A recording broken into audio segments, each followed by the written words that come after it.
Good evening. Welcome to DiversiTV. Class is in session. If you are just tuning in for the first time, welcome. If you are returning, welcome back. Today we are going to look at class issues, but one of those great unmentionables, and we'll have a wide-ranging discussion with our guests tonight. But if you're just tuning in, tonight, just to give you an idea of what DiversiTV's mission is, our mission is to illuminate everyday diversity issues as defined by Lane Community College and others, and give the mic and the camera to those who don't always get it.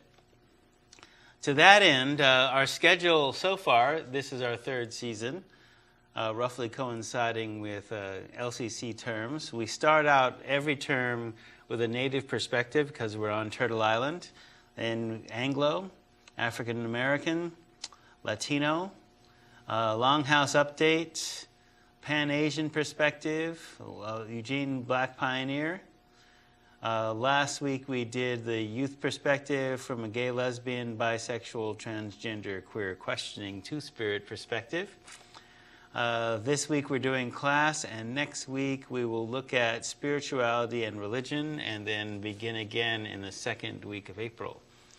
Our guest tonight is Phil Martinez, who is an economics faculty in the social science department at Lane Community College. Welcome, Phil. Thank you. So, where are you from? I grew up in Orange County, California, Anaheim. OC. Yes. Worked at Disneyland through college. So, yeah, was born in Los Angeles, but moved out with my parents as an infant to Orange County as Orange County expanded. Yes. The orange groves and all the other things that go along with. I grew up with orange groves within walking distance and the beach within biking distance. So it was, yeah, it was, well, it was Orange County in the 60s and 70s. Yeah. So.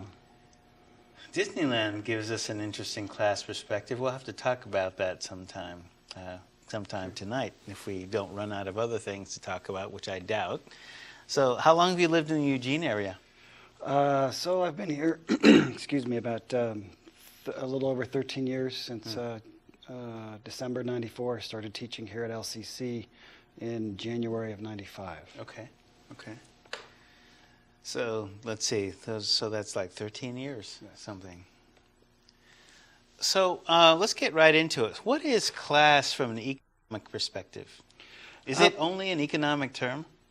No, there's a range of different definitions and interpretations of class, and you can roughly break it into definitions that are kind of economic class and really focusing on economic relationships, and another set that are you would define as social class, and okay. they revolve more around social networks and social identification and sociological concepts and theories. Okay. For economics, you could probably break it into roughly two orientations. One, the primary, let's say the dominant orientation from a neoclassical perspective. Neoclassical is the method of economics that we use as identify as mainstream economics. As practiced in America or globally? Definitely as practiced in America, and increasingly as globalization occurs more globally. So it's the basic idea. Neoclassical economics is the basic set of theories that say that the market performs production and distribution of goods and services in a more efficient manner than any government institution can typically do things. And it also provides the conditions under which that is true and the conditions under which it's false. So there are some circumstances that government can provide goods and services either better than the market, or the market requires some form of government regulation in order to help the market function at its optimum. So when I hear this term, because I don't want to go too far afield, but who is the market? Because if I set up a lemonade stand on my block, does that make me the market, or do I only become the market at a certain size? Who is the market? So that's a good question. I haven't had that question before. So the market is a theoretical construct.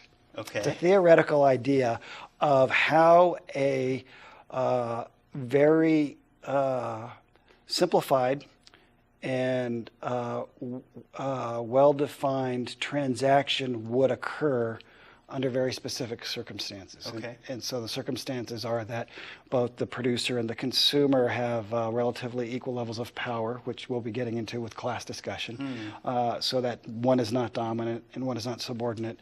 And then there's a whole other set of ranges of assumptions about how that transaction takes place. Okay. And so it's a presumed environment for transactions to take place. Okay. So it's really a theoretical point. It's not the way any particular market or any particular transaction in the real world necessarily must function. Real markets may function in far more complex and confusing ways compared to the theory. Okay. The reason I ask that, because you hear that term bandied about, market forces, as if it's a real thing, and Right. with all the talk of, this is television, so, a lot of times very complex ideas don't necessarily come across. So when you have arguments about whether there's a theory of evolution or a theory of gravity or, a theory about is global warming a theory or a reality. So, if I buy, and not to imply any endorsement, okay, if I buy Nikes, right, and I know, my $80 shoes, the ones I'm wearing now, my $80 shoes, and I know they cost maybe $2 to $3 to produce, and they're produced in Indonesia or wherever, right? So I know that it might have cost Nike, a certain amount to produce them, and buying them from the Nike store, I can understand the market is me and Nike I don't have to buy Nikes. Right. I don't have to buy them from the Nike store. I could go to any number of places or, get them secondhand or go to Goodwill. And theoretically, me and Nike are equal, but we don't get the same hearing at the University of Oregon, for example. So my influence in the world and Nike's influence in the world are not equal. Right. And again, not to necessarily go down this Right. path Let's not too go far, down that path too far. But that's one of the ways that the basic theory or real markets vary from the basic theory. So the basic theory would argue that most consumers are like you in your example. They are relatively insignificant to the total amount of output produced in that industry. Right.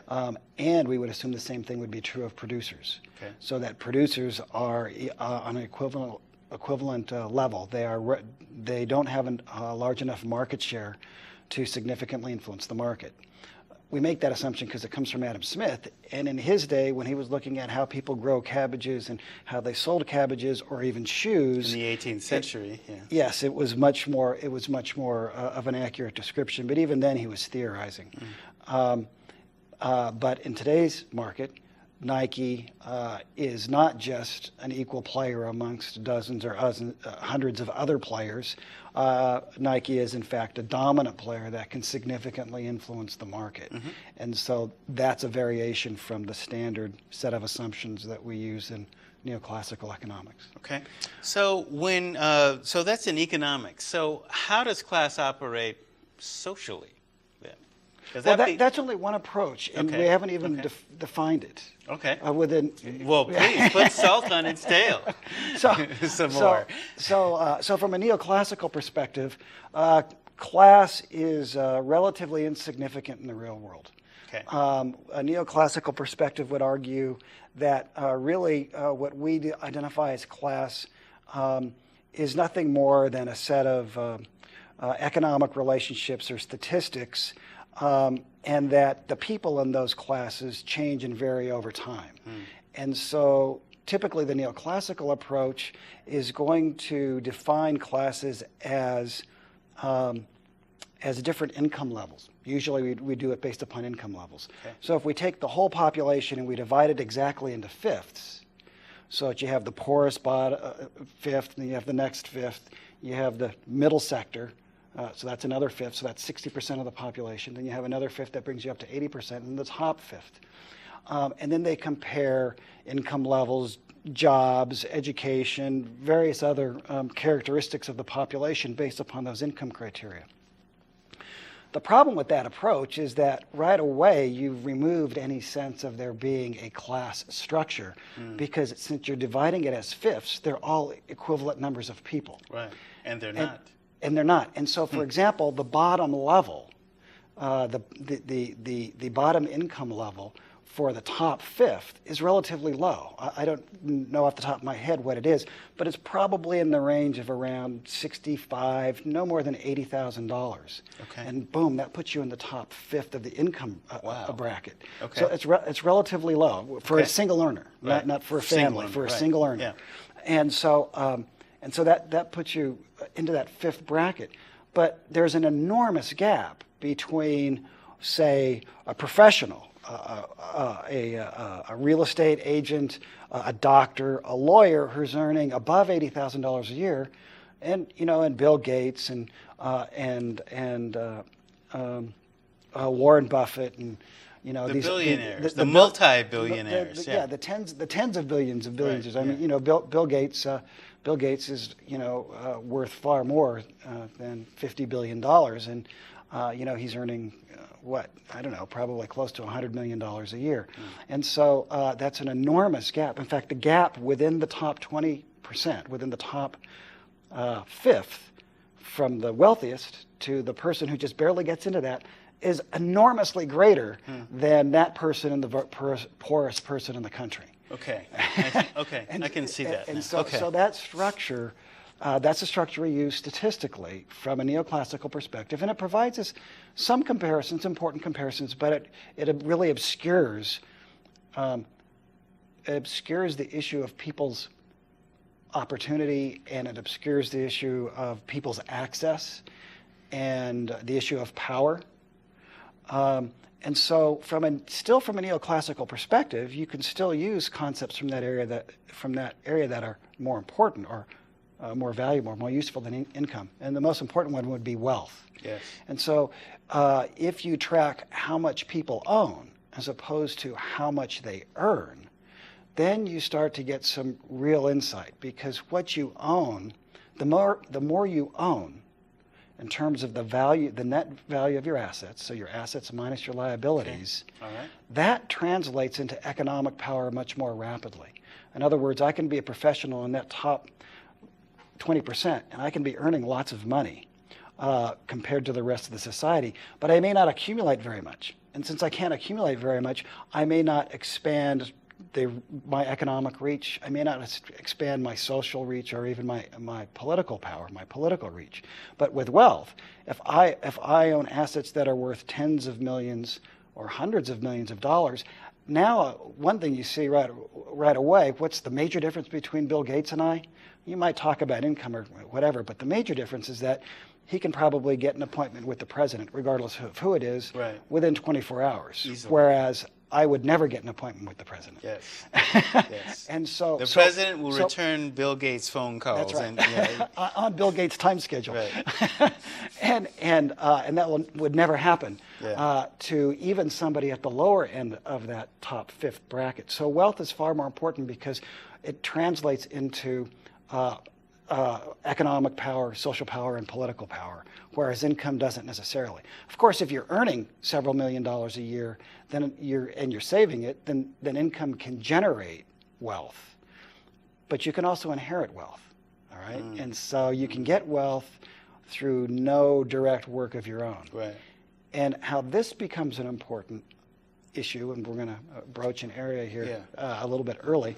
Let's. Where that becomes That's okay. where that becomes an issue is if you look at the opposite end, not at the top end, but at the bottom end. Okay. If you look at the issue, say, of race and wealth, what you see is that if you take the pattern, and again, we'll take the African American community simply because we have data for that. It's much richer data because we've been tracking it for much longer. It's been a we are more definitely identified an indicator species for lots of different things. So I'm totally comfortable with that because let's make that real. So if you look at that, you could do the same thing for other areas. It wouldn't be quite as clear. But the African American population has faced a number of obstacles over the years that keep it from accumulating wealth. Yes. So obviously slavery was one. Yeah. Jim Crow afterwards was another. Right. That is, and what I'm saying, for everybody in the audience, slaves could not own land. Right. All right. Interestingly enough, black freedmen could own black slaves. Yes. But not white slaves when they existed. That's right. And but they could not own land. And then with Jim Crow, slavery ends, but you have the Jim Crow era of the South, which lasts nearly as long as slavery from the mid-1800s to the mid-1900s. Yes. And during that period of time, you have de facto inability for African Americans to accrue significant amounts of wealth because they're not allowed to own land in certain areas. They're burned out of areas. They're marginalized. And you have the whole ghettoization process for the African American population, which is not unique to African Americans, but nonetheless, you have that. So they're marginalized on less valuable land. And on previous shows, like a couple of weeks ago, we talked about that. So in raw and real terms. So you have something like 300 years worth of slavery, another 100 years of legally enforced segregation, which essentially ends legally in 65, but then still persists in certain other practices which are totally legal and above board, which we'll get into. But to give it a local spin, so the state of Oregon is created to basically ban black people to keep them from organizing the Indians for revolt, right? And then after that ends, then you basically have perfectly legal discrimination in the city of Eugene to keep blacks from owning property within the city limits before 1965. Right. So you never, in fact, get a ghetto because you're not even allowed inside the city limits, so therefore no ghetto, which is why there's no hood, right? And so and how that ends up impoverishing the African American community, and again, it's not unique to not just African Americans, it's white people now too.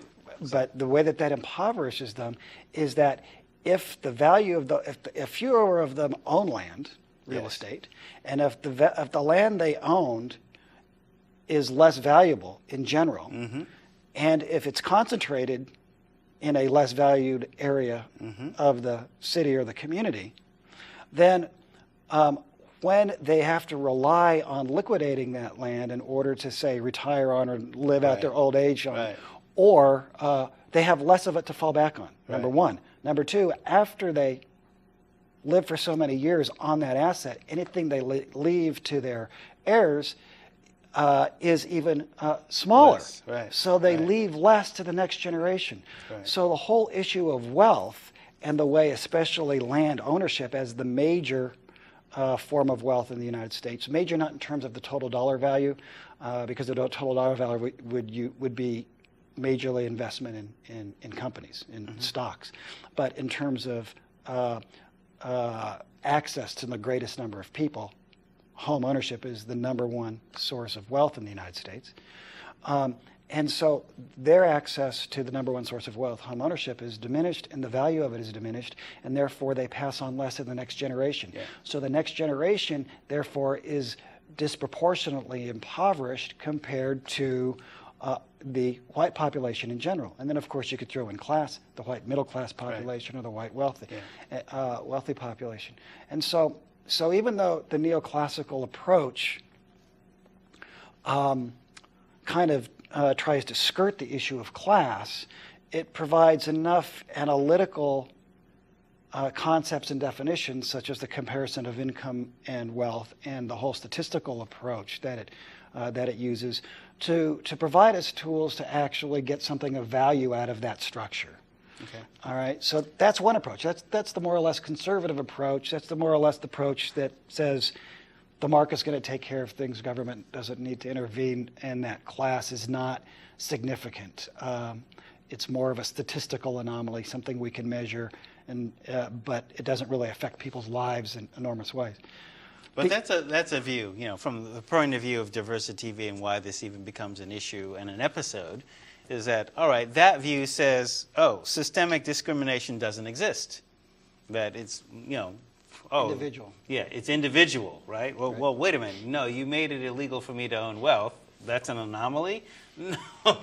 then the market, there is not a level playing field, so to speak. There is, some people wind up with an advantage. Right. That gets passed on.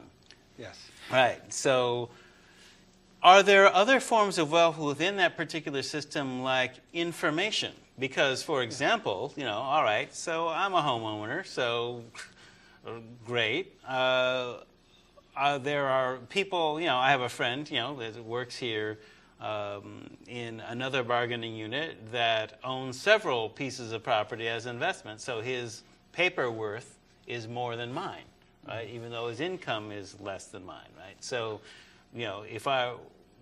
that implies a certain know-how. That wealth is also information, and not information that that you accumulate, but that you put into action to increase either your income or your so-called net worth. So when you were talking about wealth, that's all right, land ownership, but is it also information? Can you acquire it in other ways other than home ownership? Yes. So in the area of social class, Okay. which is a different category, they use the concept of, or one approach uses the concept of assets being networks. So they could be networks of family, who you know, what family you grew up in, what was the structure of the family, your educational, what's your educational background, what school you went to, was it a neighborhood school, was it a good neighborhood school, were you bused, was it a private school, etc. And occupation, so various categories like this, all right? And within that framework, we can start talking about those social networks and many others of them as sources of wealth or access to other types of assets. Okay. So you can kind of from an economist perspective, you can put numbers on those and then kind of import them into this other analysis. So in that sense, because the neoclassical analysis is not about defining class, but kind of defining it away, but talking about the data. The data can be used in multiple ways, and so you can attach it to these other concepts. So yeah, you can use that. The other approach to economic class is from we associate it with Marx, so it's usually referred to as a Marxian concept of class, but actually it's comes from classical theorists. Actually, it goes back to prior to Adam Smith, and it goes back to the physiocrats. I won't spend too much time here, but the basic idea was that people fit into the economic system based upon their productive role. Okay. And originally this was presented as there were peasants and who were the wealth builders of the society, and craftspeople who were kind of colleagues. That is, they were a different class, but they were dependent upon peasants, but they also contributed labor. And then there were what were considered the parasite classes of the clergy, the landlords, and government officials. People who don't produce anything of their own, but basically Exactly. depend on the largesse of other folks. Exactly. Yeah, And that analysis was applied to the feudal system by the physiocrats. And then in the early 1800s, David Ricardo kind of updated it and applied it to early capitalism and incorporated the role of merchants and landlords, the nobility class, etc. But the version that we know is Marx's version. Okay. And Marx's version says, so this approach says that class depends upon your role to production. And in particular, the most important relationship is your ownership of productive assets. And everybody owns some productive assets. However, So there's lots of classes. However, there's two fundamental classes. There are those, the capitalists, who own what he refers to as the means of production, meaning the factories, the machinery, the technologies, the copyrights, the patents, the legal structure. They have access to the legal structure because the legal structure has been written to protect certain property rights. Right. And then there are basically all the rest of us whose mostly what we own is our labor power. We have the ability to sell our labor. An hour at a time to an employer. And that's our productive asset. And so from that perspective, there are two fundamental classes, the capitalists and then workers. And then there are lots of other classes as well. There are merchants who he sees as a combination of the two. And there are professionals, and there are intellectual workers. So intellectual workers would be like teachers, yes, et cetera. So what they still own labor power, but they get a little bit more assets because they've received education, or they have particular valued skills or craftsmanship or training, and it's not physical, it's kind of analytical, and so that's the access to information. Right. And so anybody can own that. So when I talk to my students about, okay, you're in college to change your socioeconomic status, right? So more education you have, that translates into more earning power over the 40-plus year work life that you have, right? More than high school, terminal degrees, et cetera, et cetera, et cetera. And saying then defining socioeconomic status as the intersection between your education, occupation, and social status in terms of level of society. Right? So yeah, we may have homeless students who may qualify for financial aid and have their address at Whitebird or whatever, but they're taking classes here to eventually not be homeless and to increase their earning power, as an example. Exactly. Right. Yes, and so that would be that would be what we would say from that perspective, from that economic perspective, this kind of Marxian perspective. It would say that they're increasing the value of their labor power. Yeah. In the marketplace. Yeah. To go back to that. So that's a structure that we see now, and from that perspective, class is something that people actually live. Their position in society is determined by their position in the production process. There are certain opportunities, but especially constraints that naturally affect people's lives. And in terms of the contradiction between, or the conflict, if you want to talk about class conflict, but the fundamental problem or issue in capitalism from that perspective is that these are two fundamental classes. There's nothing you can do under a capitalist system, under a market system, to get rid of the capitalists who have the right to own these things, and the workers who end up having to work for the capitalists who own everything, or who own most of these things. And so that's that approach. And so that approach provides a little bit more realism than the neoclassical approach. So those are the two basic economic approaches. Then you have the whole social class issue, and social class comes primarily from the sociologist Max Weber, and he doesn't have a quarrel with the kind of Marxian definition. It was what I'm calling Marxian. It's really classical economics. But he doesn't have a quarrel with that definition of class. But he says really what the analysis is of social power or social stratification. Yeah, right. And that there are really three sources of this. One is economic class. Economic, okay. Pretty much consistent with the way we've just discussed it. The second is social status or social power. And that is the realm of networks that we were talking about before. And then the third is political power. And that is in the form of, in his day, he was talking about parties, but the political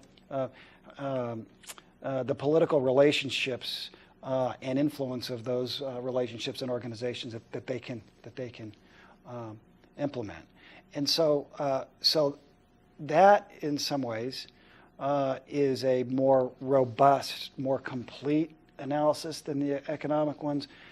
Economists would tend to think of it as being so broad that it's difficult to track. It's difficult to be really clear what you're talking about. And so if you look at most discussions of class in society today, it's really kind of a mix of all those. That is, if you're looking at data and information. If it's talked about at all.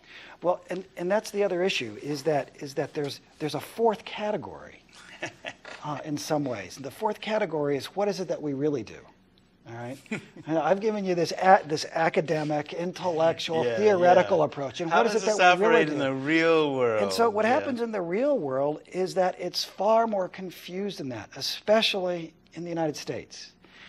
We were talking in the break, and we were talking in the office the other day about Barack. So let's bring that up, because that kind of perfectly illustrated that. Okay, and so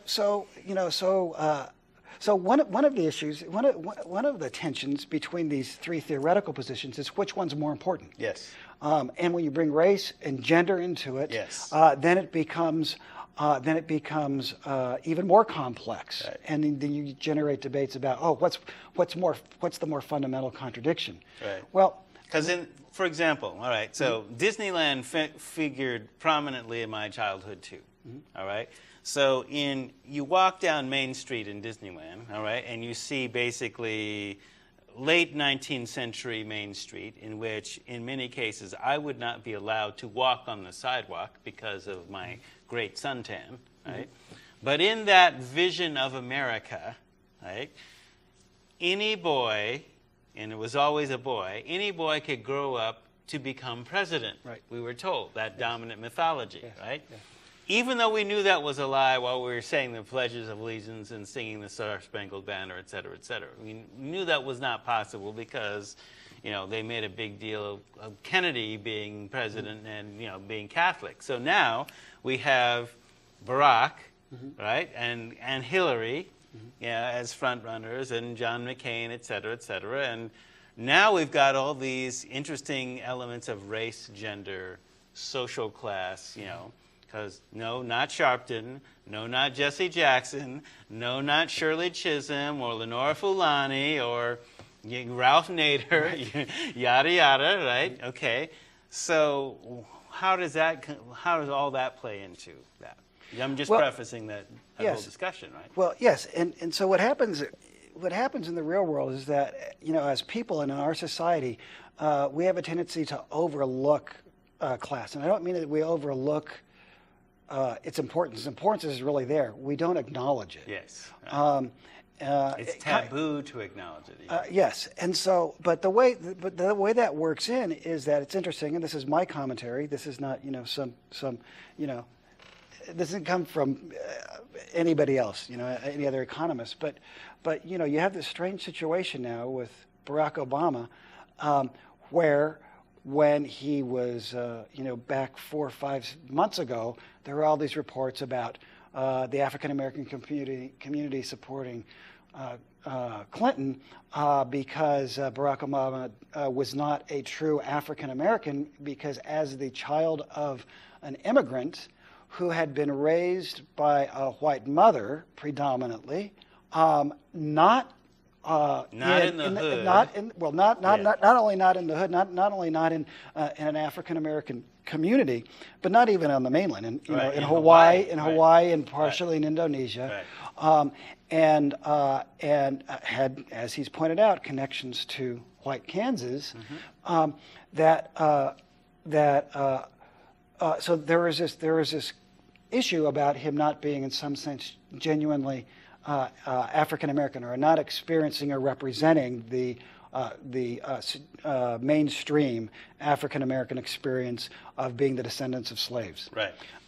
And it's not just the descendants of slaves; it's the recent experience as well. Of discrimination, et cetera, et cetera. Yes. I mean, we know he can pass the paper bag test, so no, who can or cannot pass the paper bag test. He's darker than a brown paper bag, so boom, he definitely might have to wait for a cab in New York City or whatever the usual discriminators are. Right. And he's run this campaign that has been really devoid of race. Yeah. Pretty much. Pretty much. Other than appealing to rise above it, and relying on his wife Michelle to address the African American community directly. Right.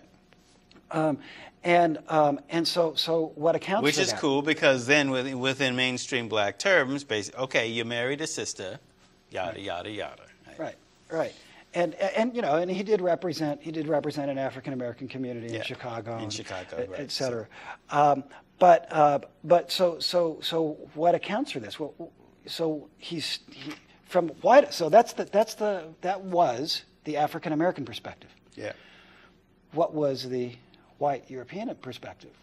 So why is it that he's carrying all these white states in the North and Midwest? What's up with that? and the South. Who'd have thunk? He's carrying the mountain states. Yeah. And so it's not because white America is race blind. It may be that things have changed enough that the vast majority of white America no longer considers race relevant for a presidential candidate. But what I would argue is that there's another element that's going on here. Has to be. And that is class. Yes. And so he speaks well. So to speak. To coin a phrase, he's very articulate. Right. All right. So he speaks like us. Right. He speaks like us. And California newscaster English, like he's a Harvard law professor, et cetera, et cetera. And so what he's been successful doing is actually appealing to identifying himself as well-educated, with the proper pedigree, not talking about racial pedigree, but educational pedigree. Ivy League. Ivy League, that he's, regardless of the experience issue, that he's cut his teeth in that social status network that is valued amongst the white, especially the white male, especially the white male educated population. Right. And those are the sectors that he's carrying. He's carrying more white males than white females, and he's carrying those with a college degree almost across the board and higher levels of education in general within the white population. And so it's a very interesting thing, so that we're analyzing the Barack, that is the media, is analyzing the Barack Obama campaign on racial issues, and the conflict, or not the conflict, but the challenge, the competition with the Clinton campaign, sometimes on race issues, sometimes on gender issues, et cetera. But the issue of class never comes up. And you can switch over to Hillary Clinton. Hillary Clinton is carrying women, all right? So we know that. But she's also carrying lower educated and lower income whites, especially in urban areas, less so in rural areas. And so we can't distinguish. We can't distinguish his candidacy and our, meaning the American population's interpretation of that candidacy. We can't distinguish it from a class basis or a race basis. Both happen simultaneously. He's articulate but not militant. Yes, that's the other part. If he were a Jerry Rubin or a Tom Hayden, he would, or Ralph Nader, he would be considered too radical, and therefore threatening to the white population. Socially conscious, but not too controversial. Right. Didn't vote for the war, yada yada yada, but okay. Right. So the class issue is having a strong effect there, and that's not really being acknowledged or analyzed by the media. It's mentioned not as class, but it's mentioned as, here are the exit results, and white educated people, higher income, are voting for Barack, especially the men. So people who are doing okay, I mean, there is that piece too. So let's talk about some folks that are not okay, because the other. Let's talk about the phenomenon you named as ninja mortgages. Okay, because in the background, we are in a recession. Warren Buffett says so. So, boom, we are. And if access to wealth is home ownership, right, and legitimately or realistically you have to have a steady income that's stable to qualify for a mortgage, et cetera, on my refi, personally, my bank attempted to put me into one of those shaky loans, and if I hadn't been financially literate, to say no arms, I didn't ask for an arm. Why are you trying to stick me in an arm? Right. Is this discriminatory? Oh, we didn't know you were black. Don't even start with a "you didn't know I was black" thing. Okay, do not. Right. So, ninja loans. Tell me about those. So in a report I'm reading that's put out by United. I want to focus on this. I don't know. I probably should use Elmo, but right. Foreclosed. Right. State of the Dream 2008 from the United for a Fair Economy? Yes. Yeah. Which is a labor-funded group, just to be perfectly upfront with it. But what this report does is it's studying the subprime mortgage debacle and collapse. And one of the things it points out is that over the last 8 years, about 54% of the high interest rate subprime mortgages have gone to the African American population. Right. And one of the things which is higher than chance, which means somebody was deliberately right. doing that. Actually, the African American population is approximately 13.4% right. of the American population, but they accounted for 54.7% of all high-cost loan borrowers. And if they don't have the income to actually justify doing that or being able to pay that off, some African Americans, maybe the more paranoid sort like myself, might say you're deliberately trying to make people homeless. Well, if you know that they don't have the money. So what's clear is that, without getting into the details of the subprime mortgage issue, but subprime mortgages were originally put together for a different group of people. Yes. People who that it could potentially actually help benefit. Right. And that was at the peak of the real estate boom, especially in California and Florida, a few other places, Colorado, et cetera. And what would happen is that the expectation was the value of their house would rise so rapidly that they would be able to renegotiate the loan before their interest rates accelerated or before the balloon payment was due, depending upon how the loan was written. Assuming you were financially literate enough to even do that and plan that far ahead. Exactly. Right. And that worked for a lot of people early on that wave, during the peak of that boom, who might not have been able to get into usually it was actually upgrades. They're usually moving from a smaller house to a fancier house. Right. At any rate, so that's what it was originally written for. And then as the real estate industry kind of slowed down, what I'm guessing happened, I don't know the details of this history. But it makes sense. But what happened is that mortgage brokers weren't making as much money because they weren't making as many sales because there weren't as many houses out there being purchased, and so here they had a new product. Here we have a new product. We used it for these people. Why not use it for somebody else? Right. And because the banking industry has been deregulated over the last 20 years, bit by bit, there was nobody. There was no regulators responsible to overseeing this. Put on the brakes. Let's apply common sense here, folks. Or it's illegal. Yeah, it's illegal. You can't. Or unethical. You can't provide a loan to somebody who you can't verify has the ability to pay it back. Right. And so what ninja loans were is it was apparently a joke in the industry that brokers would joke about having successfully gotten a ninja loan. And a ninja loan was a loan that that a broker was able to get a bank underwriter to approve when the borrower had no income, no collateral, and no down payment. No income, no collateral, and no down payment, yet you can get a mortgage to buy a house. So yes. That would be ninja. Okay.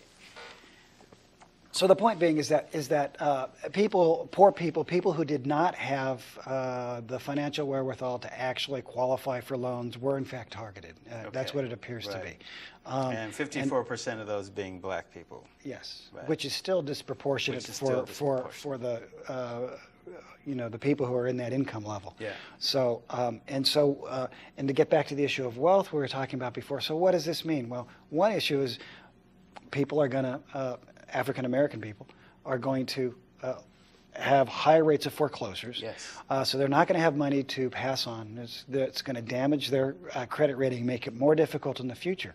But because we have de facto segregation, that is, because we have concentrated areas where the African American population live, especially in urban areas, those communities are going to be disproportionately impacted, so it's going to bring down the value even further of African American properties that are not in default, that are not threatened, but they are their neighbors. They simply live in the community, and similarly, it will affect merchants in those areas as well, and so thereby creating more urban blight.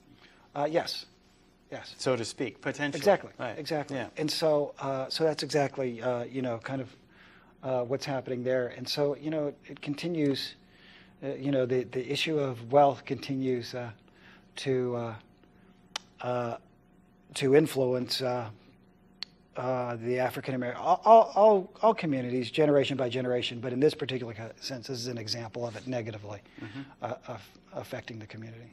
So one of the things in terms of looking at the community, where those communities exist. So wait, I'm a homeowner, I have an income, I qualified for, mortgage, et cetera, legitimately. I'm surrounded by people who've got ninja loans.